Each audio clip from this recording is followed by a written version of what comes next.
नमस्कार। आज की इस खास चर्चा में आपका स्वागत है। चलिए, बिना समय बर्बाद किए सीधा विषय पर आते हैं। आज हम इस बात का गहरा विश्लेषण करने वाले हैं कि कैसे कृष्ण का प्राचीन ज्ञान और उनकी आध्यात्मिक शिक्षाएं आज की इस भागदौड़ भरी जिंदगी के सबसे मुश्किल पलों में भी हमें कितनी शांति और सही रास्ता दिखा सकती हैं। अब देखिए, स्क्रीन पर जो सवाल है वो अपने आप में बहुत कुछ कहता है। क्या आपने कभी सोचा है कि जो लोग बाहर से सबसे ज्यादा मुस्कुराते हैं, अक्सर वही लोग अंदर से सबसे गहरे दर्द को क्यों छुपाए होते हैं? ये एक ऐसा यूनिवर्सल स्ट्रगल है जिससे हम सब कहीं ना कहीं जूझते हैं। समाज तो बस यही कहता है कि भाई मजबूत बनो, लेकिन उस झूठी मुस्कान के पीछे का सच समझना सच में बेहद जरूरी है। तो शुरुआत करते हैं हमारे पहले भाग से, जब जीवन में घोर निराशा हो। चलिए देखते हैं कि ऐसे में हमें क्या मार्गदर्शन मिलता है। इसे समझने के लिए प्रकृति के नियम को देखिए। कितना शानदार है ना? जिस तरह कितनी भी लंबी रात क्यों न हो, उसके बाद दिन का उजाला आना बिल्कुल तय है। ठीक उसी तरह जीवन में भी दुख के बाद सुख का आना निश्चित है। लेकिन हम इंसानों की फितरत ही कुछ ऐसी है कि जरा सा दुख आते ही हम घबरा जाते हैं, हार मान लेते हैं और अपनी सारी उम्मीदें छोड़ बैठते हैं। लेकिन असल बात क्या है पता है?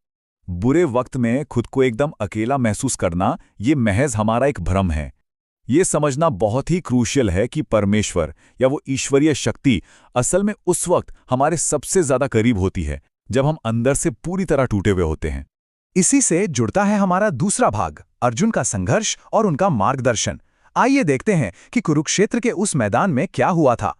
सोचिए, एक ऐसा महान योद्धा जिसके हाथ युद्ध के मैदान में कांप रहे हों, जो पूरी तरह से असमंजस में हो। ऐसे में श्री कृष्ण ने उसे एक बहुत ही बुनियादी लेकिन बेहद शक्तिशाली शिक्षा दी। उन्होंने कहा, डरो मत, तुम अकेले नहीं हो। जब कोई इंसान अपनी सबसे कमजोर स्थिति में होता है तो ये शब्द उसे सबसे बड़ा ईश्वरीय सहारा और आश्वासन देते हैं। और अगर हम ध्यान से देखें तो उस प्राचीन युद्ध के मैदान को आज की हमारी रोजमर्रा की जिंदगी से जोड़ना बहुत ही आसान है। आज हम सभी हर दिन अपना अपना युद्ध लड़ रहे हैं, है ना? चाहे वो अपने सपनों को पूरा करने की जद्दोजहद हो, दुनिया द्वारा गलत समझे जाने की चुभन हो, कोई दिल टूटने का दर्द हो, या फिर अकेले में चुपचाप आंसू बहाना हो। सच कहूं तो आज का कुरुक्षेत्र यही है। इसलिए ये नजरिया बदलना बहुत जरूरी है कि जीवन के संघर्ष कोई सजा है। बिल्कुल नहीं। अक्सर जिन पेड़ों को सबसे तेज तूफानों का सामना करना पड़ता है ना, उनकी जड़ें ही सबसे ज्यादा मजबूत होती हैं। ये मुश्किलें असल में वो भट्टी हैं जो हमें अंदर से फौलादी बनाती हैं और हमारे चरित्र को निखारती हैं। अब आगे बढ़ते हैं तीसरे भाग की तरफ, कर्म और धैर्य का महत्व। गीता का ये ज्ञान आज के समय में और भी ज्यादा अहम हो जाता है। कर्म करो, फल की चिंता मत करो। ये इतना प्रसिद्ध कोट है, लेकिन आज की उस मानसिकता के लिए ये सबसे सटीक जवाब है, जहां हमें हर चीज का रिजल्ट तुरंत चाहिए होता है, और जब वो नहीं मिलता तो हम झट से हार मान लेते हैं। ये शिक्षा हमें उसी जल्दबाजी और फ्रस्ट्रेशन से बचाती है। इसे एक बीज बोने की प्रक्रिया से समझिए।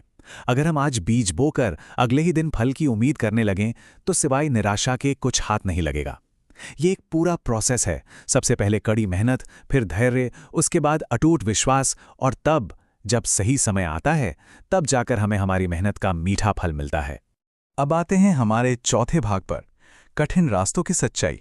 आइए जानते हैं कि जिंदगी में लोगों के छूटने और रास्तों के मुश्किल होने का असली मतलब क्या है। ये बात बहुत सुकून देने वाली है। जिस तरह एक पौधे को अच्छे से बढ़ने के लिए उसकी छटाई करनी पड़ती है, वैसे ही ईश्वरीय शक्ति हमारे जीवन से लोगों को या चीजों को किसी दुर्भावना के चलते नहीं छीनती, बल्कि वो उन चीजों को हमसे दूर कर देती है जो हमारी आगे की यात्रा के लिए सही नहीं है।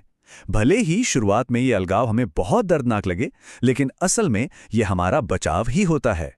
तो यहां से जो सबसे बड़ी सीख मिलती है वो ये है कि अगर आपकी जीवन यात्रा बहुत कठिन लग रही है तो ये इस बात का बहुत बड़ा इशारा है कि आप एक बेहद खूबसूरत और सही मंजिल की तरफ बढ़ रहे हैं। जैसे पहाड़ की चोटी तक पहुंचने की चढ़ाई सबसे मुश्किल होती है, वैसे ही जीवन में कठिन रास्ते का मतलब ये नहीं कि हम गलत दिशा में हैं। और अब हम आ गए हैं इस चर्चा के अंतिम भाग पर, विश्वास और मन की शांति। संसारिक मोह और ईश्वरीय प्रेम के बीच का ये अंतर बहुत ही गहरा है। एक तरफ दुनियावी प्यार है जो एकदम किसी मुरझाते फूल की तरह बदलता रहता है और हमेशा किसी ना किसी शर्त पर टिका होता है। वहीं दूसरी तरफ आध्यात्मिक जुड़ाव से मिलने वाला वो ईश्वरीय प्रेम है जो हमेशा स्थिर है, अनंत है और पूरी तरह से बिना किसी शर्त के है। जब सारी दुनिया हमें कमजोर साबित करने में लगी होती है, तब यह विचार बहुत काम आता है। तुम मेरे अंश हो, तुम कमजोर कैसे हो सकते हो? ये सचमुच एक अद्भुत एहसास है कि हमारे ही अंदर वो ईश्वरीय शक्ति मौजूद है जो सबसे घने और गहरे अंधकार को भी हरा सकती है। लेकिन इस शक्ति को महसूस करने के लिए एक शर्त है। जैसे बादलों से घिरे आसमान में रास्ता नहीं दिखाई देता, वैसी ही एक अशांत और डरा हुआ मन जीवन के सही फैसले कभी नहीं ले सकता। चुनौतियों का सामना करने के लिए अपने अंदर के डर और उस बेचैनी को शांत करना बेहद जरूरी है। सही दिशा में कदम बढ़ाने के लिए मन का शांत और जमीन से जुड़ा होना सबसे पहली जरूरत है। इस पूरे विश्लेषण का समापन करते हुए चलिए एक बहुत ही गहरे सवाल पर विचार करते हैं। जब हमारे मन के अंदर चल रहे युद्ध का शोर बर्दाश्त से बाहर हो जाए, तो क्या हम अपनी आंखें बंद करके अपनी सारी चिंताओं को त्याग कर ये विश्वास करने के लिए तैयार हैं कि जहां अटूट श्रद्धा है, वहीं साक्षात ईश्वर मौजूद हैं? इस विचार पर गहराई से मनन जरूर कीजिएगा। आज के लिए बस इतना ही। इस चर्चा में जुड़ने के लिए बहुत बहुत धन्यवाद।